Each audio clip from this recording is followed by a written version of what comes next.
राज्यात कमी झालेला थंडीचा कडाका पुन्हा वाढण्याचे संकेत आहेत। किमान तापमानात घट झाल्याने गुलाबी थंडीने नववर्षाचं स्वागत होणार आहे।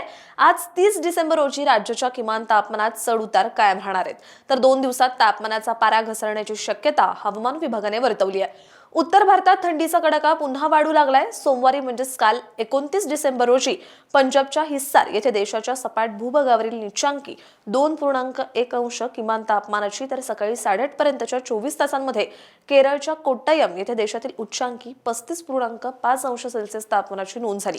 कोकणातील डहाणू येथे राज्यातील उच्चांकी 35.5 अंश सेल्सिअस तापमान नोंदवले गेले। सोमवारी म्हणजेच काल 29 डिसेंबर रोजी निफाड, धुळे, अहिल्यानगर, परभणी येथे थंडीचा कडाका कायम होता। उर्वरित राज्यात काही ठिकाणी किमान तापमानात घट झाली आहे। पहाटेच्या वेळी काहीसं धुकं आणि दव पडल्याचं दिसून आलं। आज 30 डिसेंबर रोजी राज्यातील कमाल आणि किमान तापमानात चढ-उतार कायम राहण्याबरोबरच थंडी टिकून राहण्याचा अंदाज आहे। 2 दिवसानंतर किमान तापमानात 2 ते 3 अंशाची घट होण्याची शक्यता हवामान विभागाने वर्तवली आहे।